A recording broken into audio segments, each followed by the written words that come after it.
The Apocalypse players present An Uncommon Burial.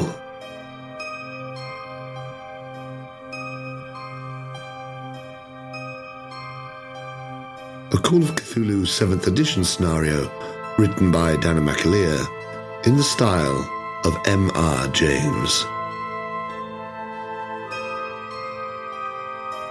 With Joseph Chance as Dr. Henry Carraig-Muire, Dan Wheeler as Reverend Perregrine McCutcheon, Dominic Helen as Lady Helen Marjorie Bjarmia Potts, and Danann McAleer as the Keeper of Arcane Lore.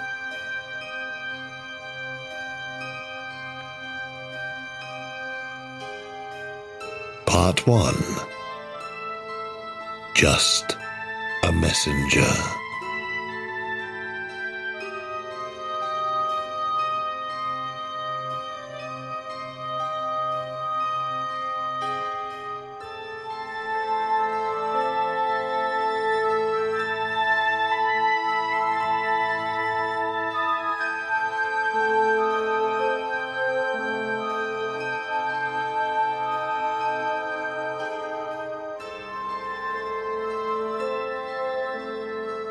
I feel like stepping into that room with them, it's almost like the past year has been like a weird dream where nothing happened. Yeah.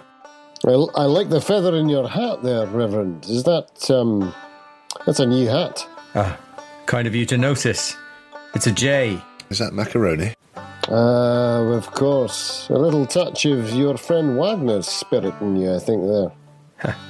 Funny you should mention him. I feel like I may have been visited by his ghost yesterday.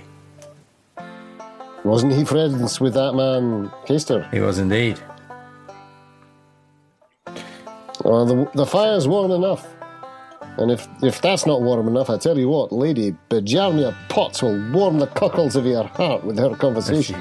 She always does. How are you, Lady Bjarmia? Sorry, someone's playing a banjo. I've got to put a stop to it. You there? He's in the other room. Get out. Yeah. Oh, yes.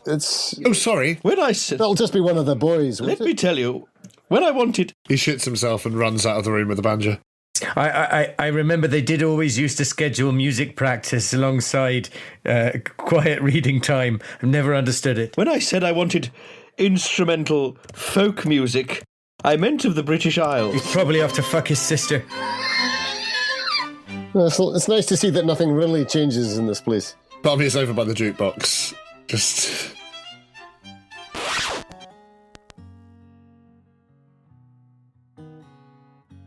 Oh, this is too twee as well. Let me find... One moment. What shall I search for? What would be a good playlist? Dr. Henry, I say slightly sotto voce. Dr. Henry. Henry, is she, has she been like this for some time? Hearing the voices, the music in her mind? Well, you know how it is. I look confused for a few seconds. I look confused because you called me a name that didn't offend me. Don't worry, it won't happen again. You know how it is with her. Once she gets up and running, it's hard to know what's real and what isn't. Yes. I've just been trying to... I've been trying to say yes. I'm just trying to roll with things, you know. I'm just trying to let positive things into my life now. Yes. That's good to hear. Have you put... Hi, no, I've taken nothing today. No, well, today, but you still partake, do you? I'm not judging. I think you can see the leather bag, the familiar leather bag down by the chair. Yeah. No, it's not. It's a sash, but I've undone the sash. Yeah. The sash is around the handle. It's like a sturdy. I keep my tools in it as well. Well, it's got the whole... yes, I would forgive you for that, whoever you were, of course, but you, more than most, have reason to need to take the edge off reality at times, I expect. I tell you, the pain in my shoulder never leaves me. But, Marjorie, Lady Marjorie... I walk back into the room and say, well, I've sent them packing. I don't know why they arrange band practices next to the reading room. Last time I came in here to read some Milton, they had an amateur dramatic society rehearsing some awful play, something modern, I think, about Marbles people. with Derek, wasn't it? Yeah, Marbles with Derek. It was something about masks and people without faces. Marbles with Derek by Christopher Durang. It was all adults playing children, playing 9-year-olds. Ridiculous. Blue Remembered Marbles, I think it was called. Yeah. It's good to see you both. It's like nothing's changed. It's odd. It's like we're... Well, forgive me, but it's like we're held in stone.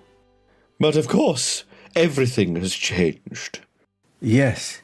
It's funny you say held in stone. I feel like I've finally been released out of the stone that I've been held in for the past 14 months or however long it's been. It's like this is finally real again. Well, you know, I suppose those stones that we saw were living and they were fixed. I go and lean by the fire and don't look at them both. I sort of walk around a bit, swinging my legs, trying to loosen up. Forgive me, I've been sat down for so long. The mail coach takes much longer than it used to. Well, you should have taken a parliamentary train. Get some fresh air. Well, yes, but perhaps you're right. Why are we here? More to the point. I mean, none of you know who the message was from. Someone mentioned I don't know. Did I? No, no one mentioned Theodore to me, did they? No. And for Carraig-Muire, I know that Theodore Pew, the porter, had implied that he'd also received the same message or knew of the message. And Pew's not at the same college as me? He's here. He's at Oster. Yeah. Hi, Pew. Mr. Theodore Pew, right? I don't know the man. And he's a contemporary of mine and Robert's. Yes, he's recently appointed Professor of Archaeology here. He's recently appointed Professor of Archaeology. That's weird. It's almost like there's an echo in the room. I have a vague memory of the boy. But he wasn't one of the standout ones. I don't think he was in the choir. No, wouldn't have been in the choir. No, couldn't have been. I would have remembered him very vividly. Some of us didn't spend nearly long enough in the choir. Well, yes, indeed. Under my breath. And some of us perhaps spent too long.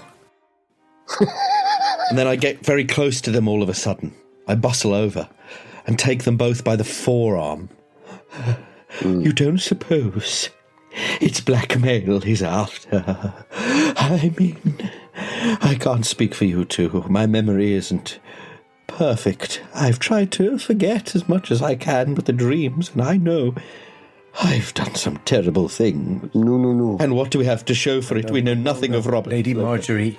We don't even know if he's dead.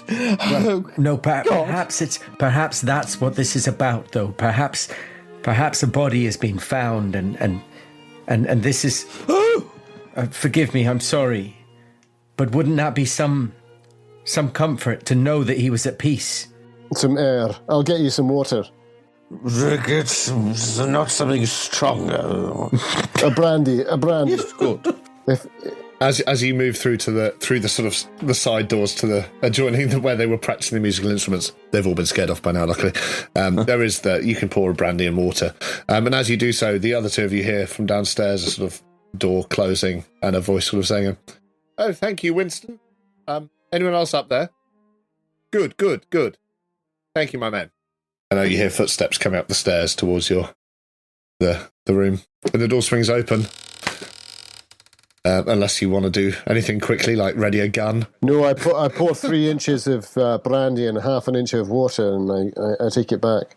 3 inches of brandy for Marjorie and half an inch of water for Dan. For Peregrine. For Dan. Maybe for both of them. I don't know. Maybe all three of us. Yeah. I've got massive hands. Massive hands. Like oars, like seals' flippers. Aye. Oh, God, let's not think about fish people. But as you return through with the drinks, the door sort of opens and see a tall man. He looks in his late 30s. I think you've probably met him before, Henry, if only briefly, at some conference or other. But it's not that you know him well. It's a relatively small field. He's been appointed. I think, yeah, exactly. But and quite young for a professor. Like late 30s, what have you. He was an Oysterboy, but maybe the year above me or 2 years above me or something. Yeah, you were contemporaries, as you said, but it wasn't that you were in the same classes together or anything. And obviously, you diverted anyway in your interest. You went more towards the paleontology side. He went more towards the archaeology, and after a certain time, there's not that much crossover. But anyway, he's there, and he's sort of he's a long sort of dark hair. And he sort of takes off his overcoat. It's clearly raining outside. He's quite a handsome fellow, like dark brown eyes. And he's sort of... I shoot him. Yeah, I would. Jealousy immediately. And he says... it's tempting, isn't it? You're all here. Excellent. Thank you. Thank you for coming. And he closes the door. He says... I hope you don't mind. I might, if we're having drinks. And he puts his coat over the chair and says, I'll just grab myself one. And as he walks through... No, here, take mine. Oh, you sure? Yes, don't worry. What is it, brandy? Yeah, I'm sorry, it'll be a bit weak. Yes. That's all right. We can always top up. I hope you'll all forgive me. I wear it as a bit of a strange way of inviting you here. But I'm sure you'll agree there's something about written messages that doesn't seem quite as trustworthy as it used to these days. He sort of takes a big swig of the brandy and sort of mops his mouth. Says, I look very meaningfully at McCutcheon. McCutcheon takes out his pocket knife and begins cleaning his nails with his very sharp pocket knife. I love it. Says, yes. Oh, good stuff, that. Good stuff. I'll need a top up in a moment. Listen, it's a serious business. I'm sure you'll agree, but, there's no point being maudlin about it. The fact is, I know. I'm an old friend of Robert's, and we were in touch. I, in fact, believe I received the same postcard as you three did. About a year and, February last year? Around then. Of course, I told immediately it wasn't his handwriting, and I tried to write back. We had been in correspondence. In fact, I'm ashamed to say it was rather my fault he was up that way in the beginning. But, yes, when he didn't return, and after a clear forgery, I did look into the place, and I travelled up there. Went to the guest house, or what remained of it. And, I suppose you can fill me in on exactly what went on there. But I seethe quietly, but I think obviously that he's so smug about the fact that he realised it was a forgery immediately. Yeah. And it took us 4 sessions to work it out. In fact, I pipe up and I say, so, your friend, you claim, writes to you and you realise it's a forgery, and you didn't go at once to investigate his welfare? Well, no, I did after a time. I couldn't get away immediately. I wrote back to the last address I knew him at. I assumed someone had just, was probably trying me for money. I didn't realise it was as serious as all that. But you say... I go on. But you say you sent him up that way? Well, sent is a strong term. Yes, I meant do have some guilt about it. Well, listen, you may know more than me. All I know is that I haven't heard from him, since then. We were in regular correspondence beforehand. It was my interest that sent him up that way, and then he seemed to become distracted with his own, you know what he was like. Always a flighty fellow, wasn't he? I think that's why I liked him so much. He finishes the brandy and says, I might go and pour another if that's all right. Well, I happen to be already there because I've been loudly pouring myself a brandy throughout this. Oh, do you mind? I've been I've been clunking glass on glass, thinking and looking thunderously at everybody back in. It's just in the adjoining room, is it? This drinks option. It's just like a sort of double doors. And I pour him like a massive bowl of brandy, and I bring it over. And as I'm leaving, I sort of slam the door behind me with my foot. Yeah. And I say, "Well, you know how it is, Lady Marjorie. We all receive these letters, don't we? These begging letters. We all just ignore them. The terrible grammar that they use. They pretend to be, oh, your aunt is in trouble. Oh, your grandfather's sent me a word that he needs money. I mean, some of them have been sent to me from the Sudan, I say, and I loudly slam my glass on the table. Listen here, old chap, I'm sorry if I've upset you at all. I don't really know how to properly talk about this. The fact is I'm racked with guilt. Couldn't tell it from my appearance, perhaps, but I do feel somewhat responsible. I mean, I'm serious. I have received those letters. Oh, I see. I see. I think Misread Marjorie has. Particularly you in your state of, helping those who need help, my lady. Yes. I've always had a charitable bent. Frauds. People take advantage of these qualities sometimes. This is all I mean. I received this postcard saying he'd moved to Robin Hood's Bay, something of interest. I mean, I'd been chatting to him up until that point. It mentioned nothing of our conversations. I looked into the handwriting, clearly false. And I assumed that it was, just an attempt to, like you say, rinse me, as it were. Another modern phrase. But, How much do you know? What's your name again? Theo, you can call me. Theodore. No. Theodore Pew. I shall call you Mr. Pew. Well, I don't know. Well, Professor Pew now. Well, Mr. Pew, I don't know how much you know. Oh. That's what we say when they turn up to church drunk and end up on the floor. Mr. Pew. Oh, Mr. Pew, the Mr. Pew. Very good. Very good. Very good. Well, Mr. Pew, I can't not hear that. Well, Pew, what was I saying? I can't remember. And I sit down on the floor. What was I saying? Yes, you. I want to know what you know, because let me tell you, it wasn't. Likewise. It wasn't a begging letter. It was a trap, I think. Robert had obviously mentioned our names to some malign person, and they had taken it upon themselves out of secrecy or fear or hatred to get us all there. And we may have had to do some things that a good Christian would blush at in the name of Really? what is morally right. But I can tell you, you may feel guilt, but you don't understand what we were dealing with up there. There was something sick in that place. And I see. if you do know something, we'd need to hear it. I think I speak for everyone here when I say that. Yes. But I always think I speak for everyone here when I say anything. Yes. I get that impression, yes. Well, yes, I'll be frank with you if you'll be frank with me. Probably. I thought you were Pew. I am, yes. Listen, I'll tell you what I know, but in the spirit of all honesty, I invited you here because I need to know what you know. As for myself, I was researching some old burial traditions along the coast. I was chatting to Robert. He did come back to Ulster for a time. I think he'd been in Denmark before. He came back, and I'd been very interested in the Anglo-Saxon burial traditions. Saxon, did I say?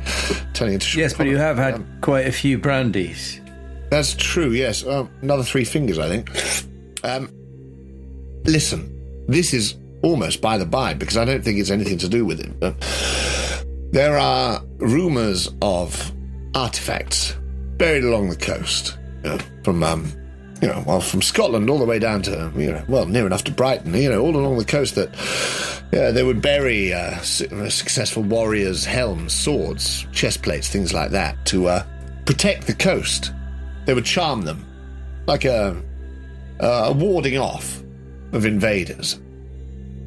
I'd spent some time tracking down some of these that had been mentioned in some of the legends. It seemed there was some correlation there between them. For instance, I don't know if you're familiar with a lot of the Norse sagas, but certainly with an Anglo-Saxon culture, Beowulf obviously springs to mind, but some of these references, Wiglaf. Anyway, the point is, 2 of the sites I found had already, of course, been claimed by the sea. There was one up near Whitby, near Robin Hood's Bay, and I don't know. He was headed up that way, and I got him all excited about it. Only a geologist as he is, but I asked if he'd have a look while he was there, just as a favour to me. Of course, while he was up there, he things got rather strange. He started sending me letters back about all sorts of things. Wait, so you did get some letters from him from that place before you got the postcard? Well, from Whitby, from nearby. Before the postcard, yes, we were still corresponding. He was staying in, there was a little place in Whitby, I think it was Church Street, a bed and breakfast, I presume. But he was very enthused by this. He travelled up to the tumuli on the hillside at my request. Again, much of why I feel the guilt.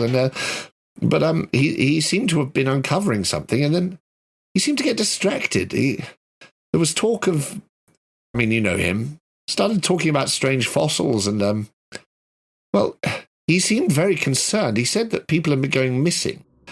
He spoke of travelling girls going missing. He spoke of young men being drowned at sea. There seemed to be some, I don't know, I don't know if he was in his right mind by this point. I don't know if you knew him that well, but I knew he would phase in and out of the drink. It didn't make much sense, but he mentioned some young lad who'd been drowned at sea, and he said he'd entrusted the books that he'd taken out to, I think, the curator of the museum there. I've checked since, of course, in the library here in Oster, and all 3 still checked out, so no sign of any notes from him. But just as these letters became more sort of frantic and incomprehensible, and he stopped answering my questions and started asking me more things I couldn't make head nor hair of, the postcard was the last thing.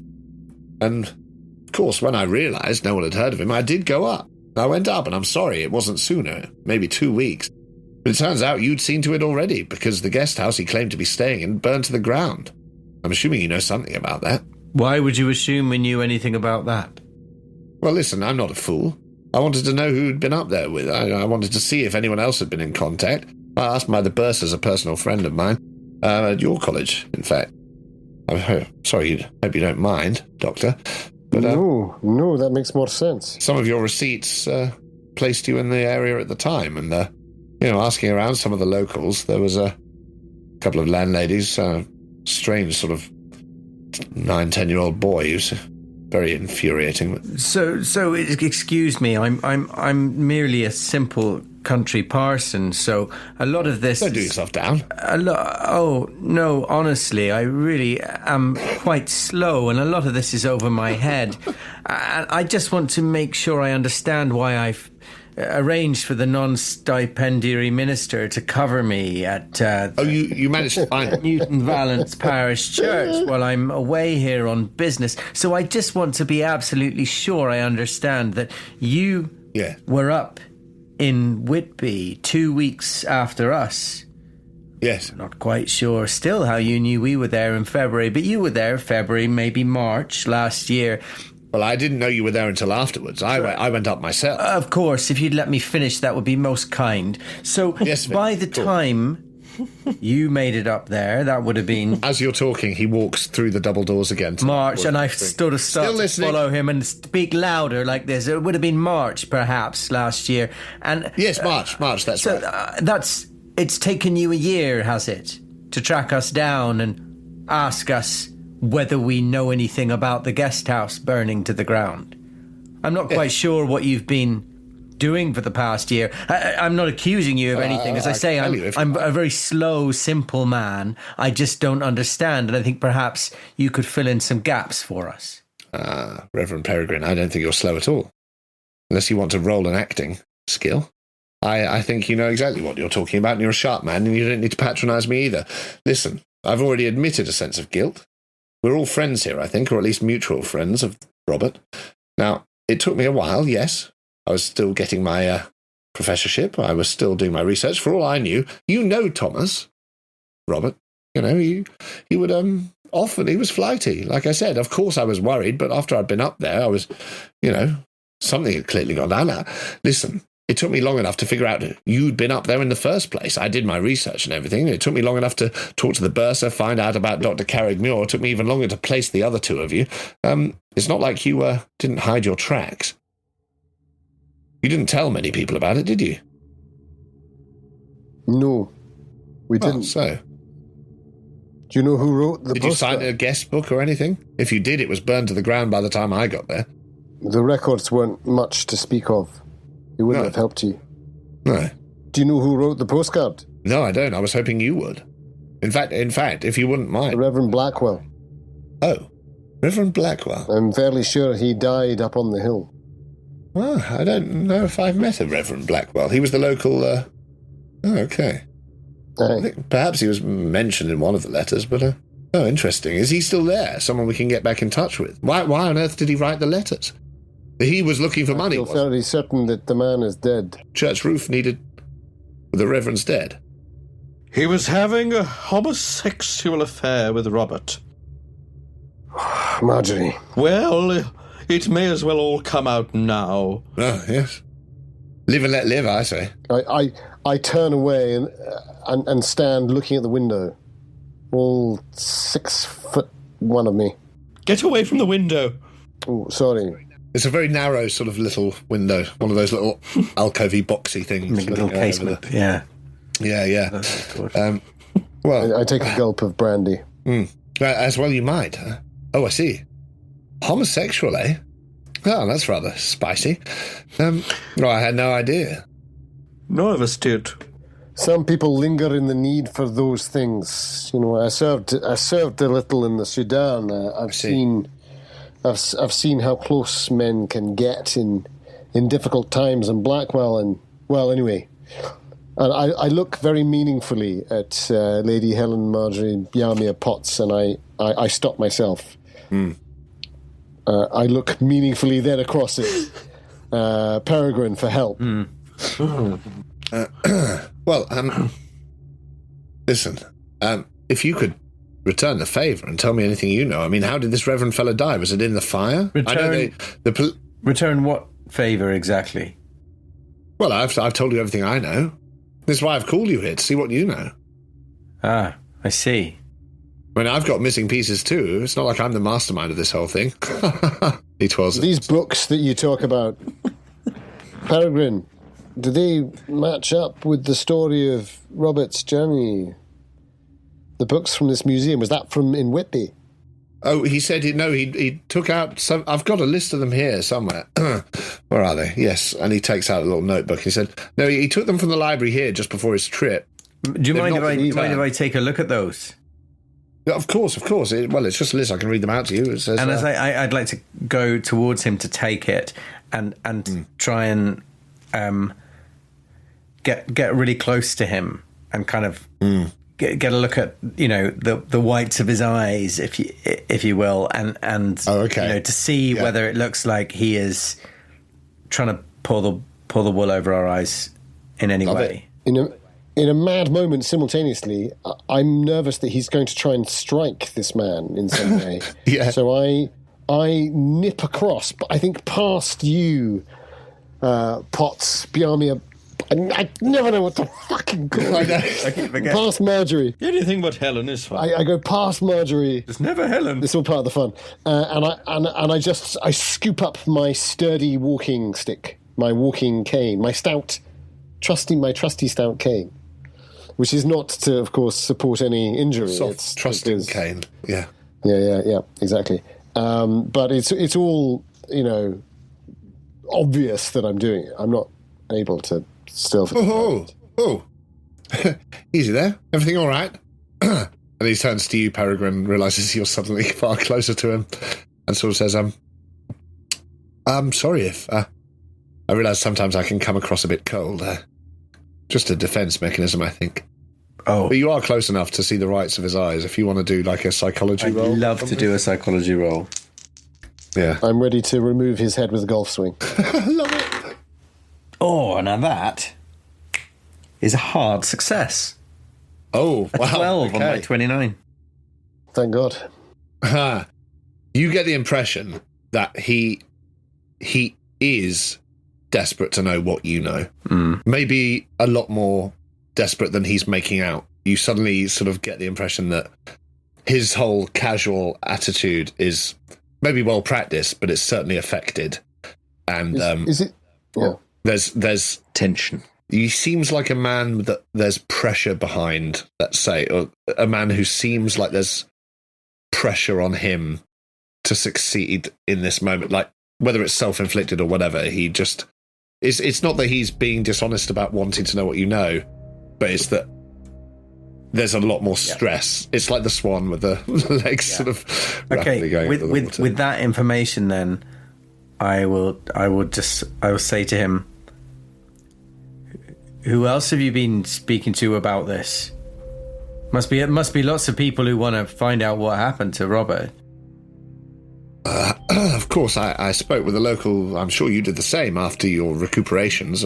Tried to speak to the local constabulary up in Whitby. I don't know if you got much more sense out of them than I did, but certainly to me, they said it seemed like arson. And then when I checked back in a week or so later, they'd said it'd been deemed an accident, and that two of the, I think it was the landlady and the landlord were killed in the blaze. They assumed it was a... Oh. But they'd heard nothing of Robert, and they refused to investigate. Well, they didn't refuse overtly, but they didn't seem to look into it anyway. What about you? Did you glean anything from your... Perhaps you were more persuasive than I. I know, as you've noticed, I can come across a bit... May I ask you something, Mr. Pew? Oh, please. I say, I've sat down way at the back now. I'm sort of just watching this cluster of men. 3 men, a pocket knife, a golf club, and a brandy glass. Like. Mr. Pew, to return Yes. to the Reverend's question, you didn't. I don't think you fully answered it about why it took a year. I have a different wording of the question, and maybe that will be easier for you to answer. What has happened most recently to encourage you to act now? Oh, it's less that anything's happened more recently. It's just that it's honestly, listen, I can see it looks suspicious, but it's taken me this long to realise the 3 of you. Initially, I just followed Robert's steps, and I took it to be a lost cause. And then I started putting pieces together, and I asked about, and I spoke to the bursar here, who spoke to the bursar there at God's. And, I've got to admit, a bit of paper changed hands, but eventually, I hope you won't mind. Perhaps I didn't... I got the name. And Well, let me ask you a different question. Yes.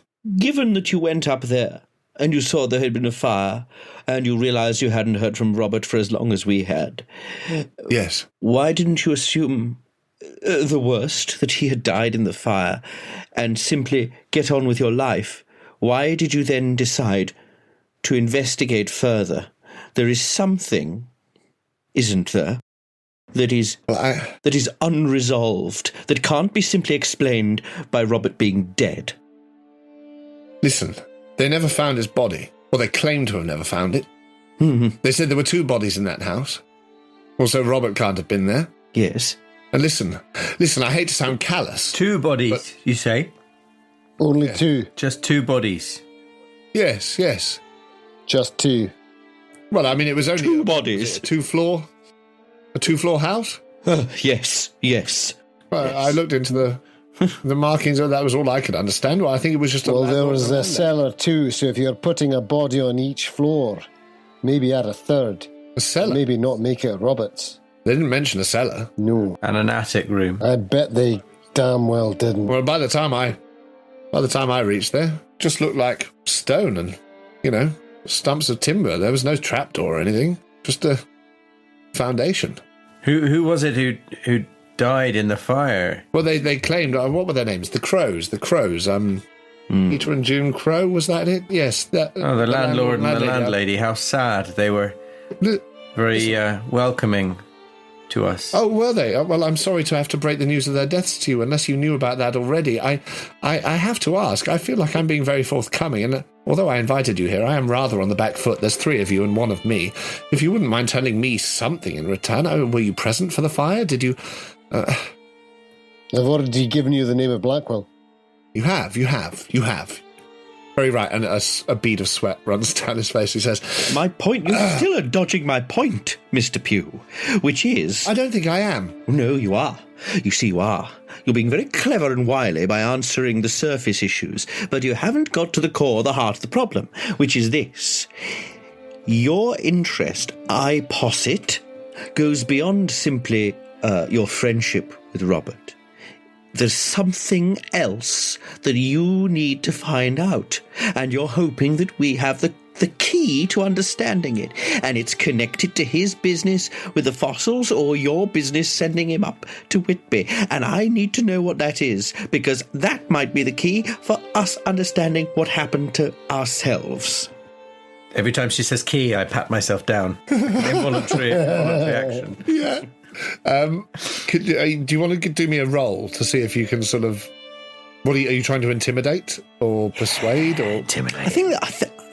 I felt like intimidate. If it feels like intimidate, I'll go for intimidate, because that is better. We're right up in his face at the same time.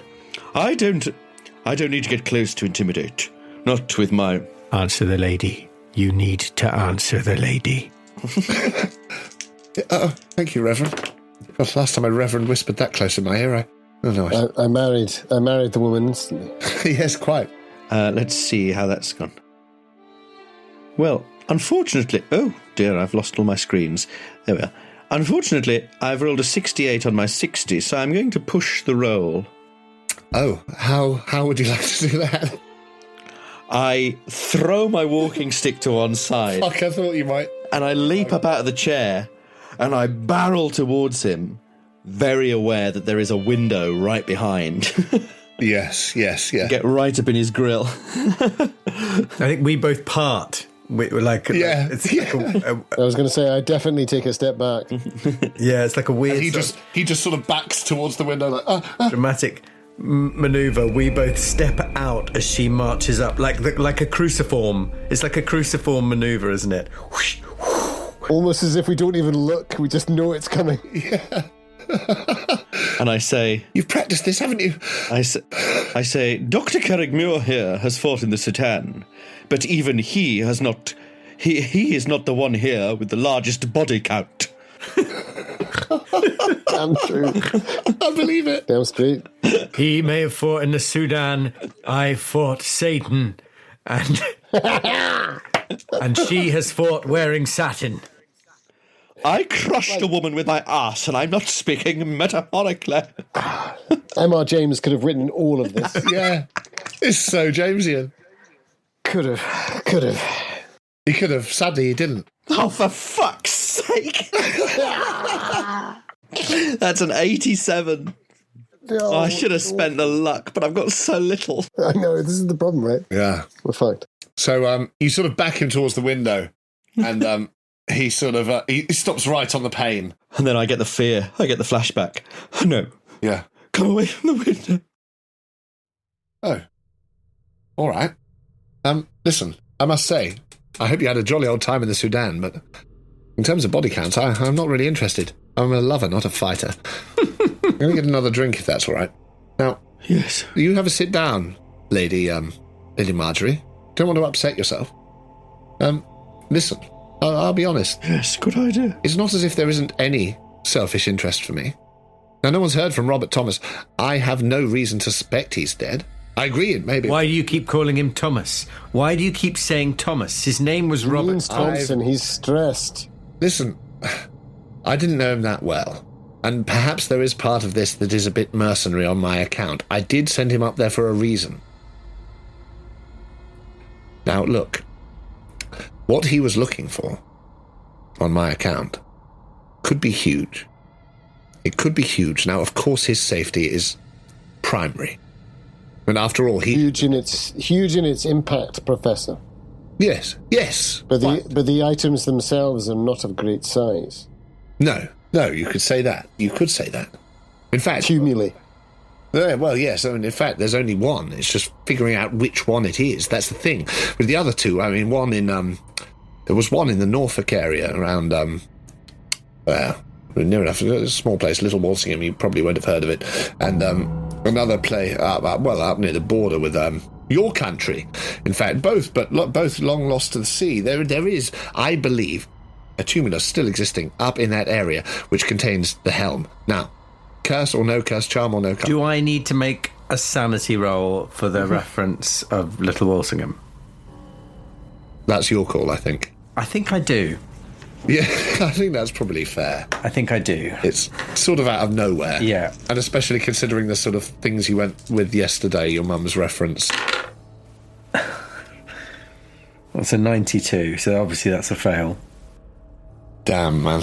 I don't think it's massive. I think, because it's just a little tipping point, really. It feels like a straw on the camel's back of, like, things increasing. Exactly. So I think, like, a D... Well, like... I mean, I don't think it's massive. Just one? One? I think one. Thanks. I like rolling. I like rolling. The I was like, any roll there, it could be potentially brutal. So one is fine. But yeah, you do, it takes you aback. You know, that he's so casually uttered it as well and then moves on. And he says, no, look, I hope you see my honesty in this. I'm admitting I'm a bit mercenary. I didn't know Robert that well. And I feel bad, genuinely, for having sent him up there. But there's also this other business with...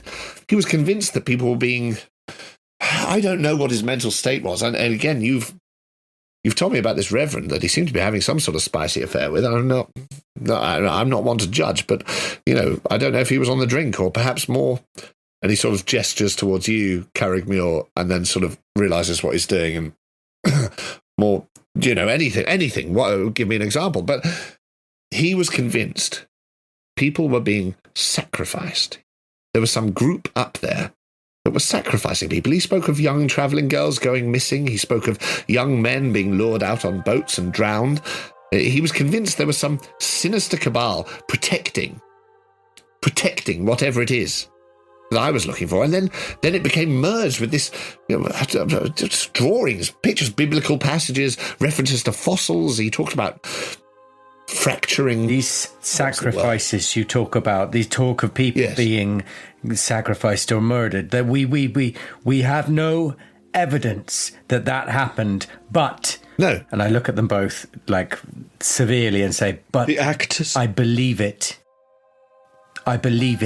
From what we heard, what we saw, the actors, he's right. We heard the story of the two girls taken out.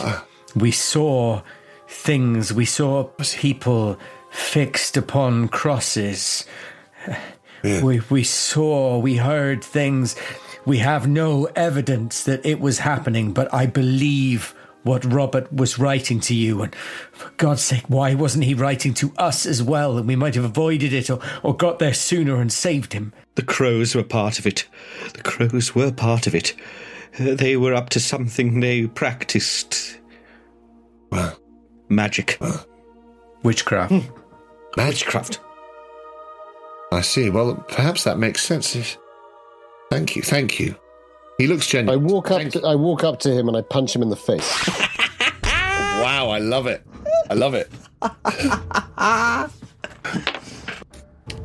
33 on my new 39 rule. I'm not even going to try and dodge because I feel like he's hammered. Not expecting it. He's hammered, but he's also like it's a surprise, and also he doesn't know you. He doesn't know your tells. Yeah. So I think you just exactly. I've unfortunately, because you can't pull these things, as I learned early on in our non-recorded days, I have caused 3 hit points of damage. Okay. So I've probably loosened a tooth or broken dislocated the jaw, maybe, if not. Like maybe some mild fracturing of the. Yeah. No, I mean, like, I've caused some damage, but I mean, it's very much it's a statement punch. Yes. But obviously, that whole time since he looked at me, I've been seething thunderously Yeah. And I punch him, and I lean over him as he drops, as he goes back. Yeah, I onto think the he chair or whatever. reels backwards and sort of falls back. He doesn't quite flatten, but he's on his elbows. And I say, these two are civilized. But I'll tell you now, please, if you fuck us, I will kill you. All right. There are no secrets between us. Jesus Christ. We loved Robert in our ways. Yes. I loved him as a brother. He was a good friend of mine, and I cared about him deeply. And I was scared for his soul. And I'm scared for yours, because you seem to be more focused on this helm that I know nothing of. But if you're saying you need our help to find this helm and give some peace to that poor man, Robbie Thompson, yes, then I'll help you. And I take the blood from his nose, and I smear it on my face, and I say, but you're to understand, this is a world of savage things, of people who do things for death, not just for words. Now, these books of yours that our friend took from Oster, yes, shall we talk about them? Yes, by all means. And I shake my hand out, and I walk over to the decanter, and I just take a swig, and I just hold the decanter. I don't like down it. I just no. And I linger by the window. I gently reach towards you like this, grasping for the decanter after you. I pass her the decanter. Cool. Yeah. I think he's I just keep shaking my hand out because clearly it's really fucking hurt my hand. I mean, I'd quite like to do an intimidate. Well, it's worked. He sort of is just pale, and you've wiped the blood away, and you realise the brandy glass hasn't smashed, but it's sort of rolled away and it's empty next to him. And Good crystal here in Oster, I'm sure. it is, and he sort of his hand almost grasps for it, and then he thinks again. And he sort of gets himself up and he says, "Well, look, I am sorry. I know I rub people up the wrong way. I didn't mean to offend your friend. I didn't know how close you were. I wasn't that close with him. I still feel guilty. But I'm sorry. Please believe me. I mean you no ill intent. I don't want anyone to be hurt. Apology accepted. These books, what do they mean? Yes, of course." And he gets out his notebook that he was getting out when it was about to get out when Pip did his psychology roll. He said, "Here, I've got it here. Just take it." He rips the little page. It's only a tiny notebook, and it just says, Beowulf (brackets annotated, first edition), Saxon burial traditions of the North Yorkshire coast, and witchcraft and its influences on 18th century Christian tradition. What was the second one? Sorry, Saxon burial traditions of the North Yorkshire coast. He says, "There, take them without. They've not been returned." He said to me in one of his last letters, before he stopped making any sense, that he'd befriended, I think, the curator of the museum at Whitby. He'd entrusted his books to him and some of his journals. He felt like he was being perhaps watched. He didn't feel safe. He felt that was a safe place he could leave them. That's honestly all I know. I just know that he was worried, and then his mind seemed to, I don't know, fracture.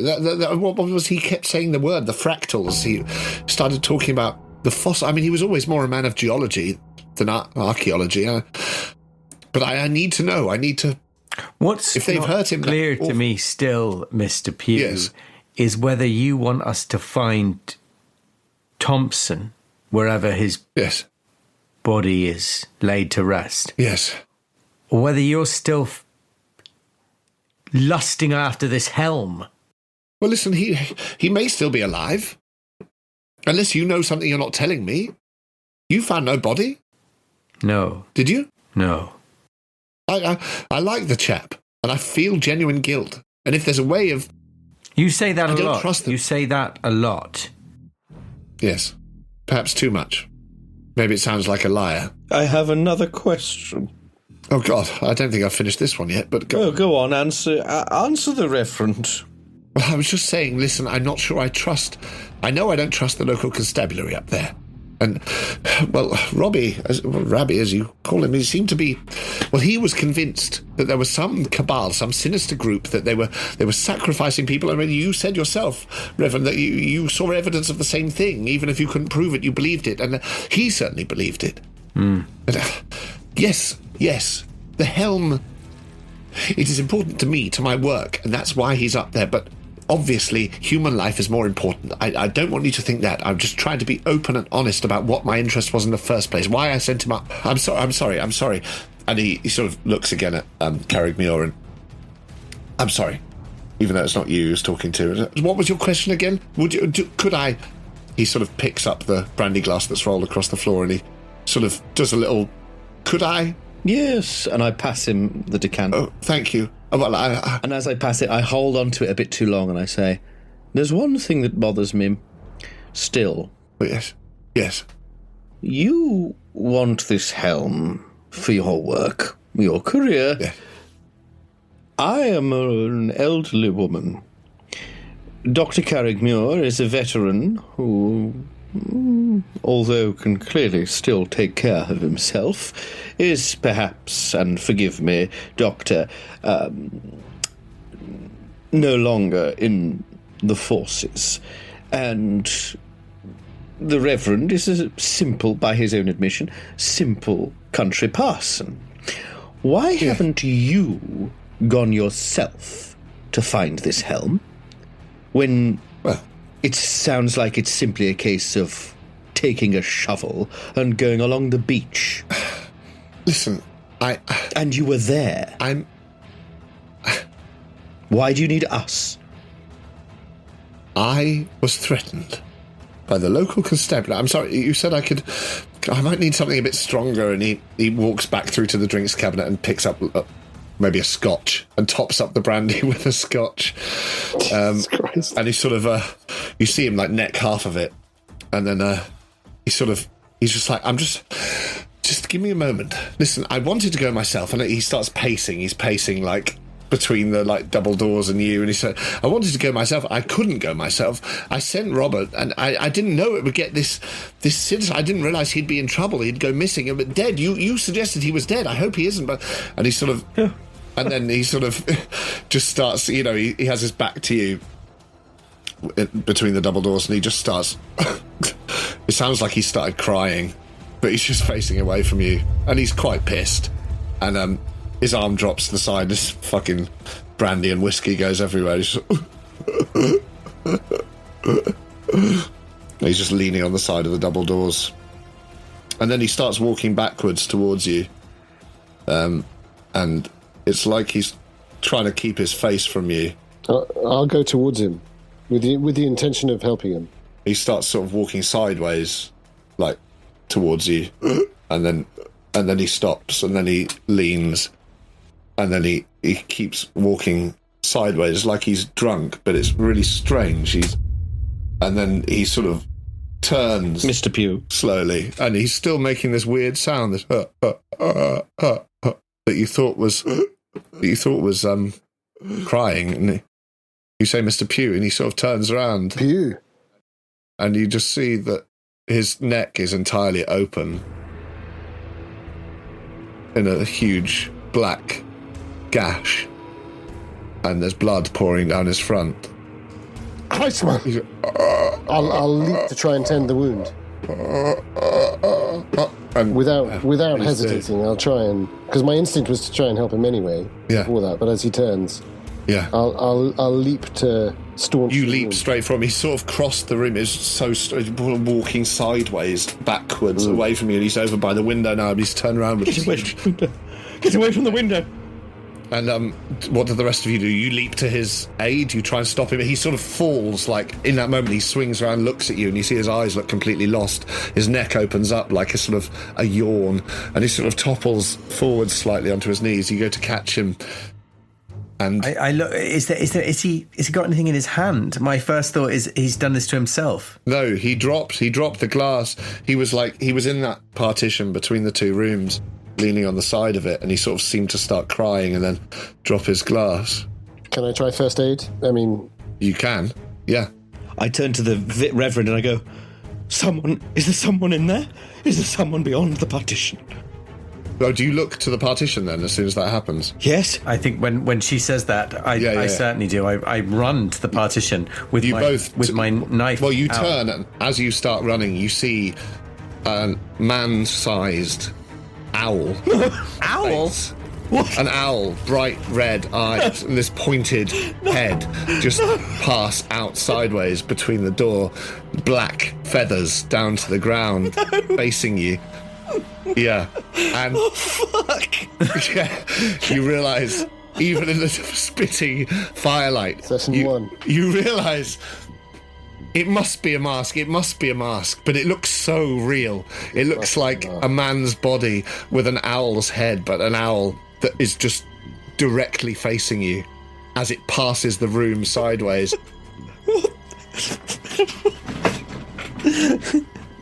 Fucking hell!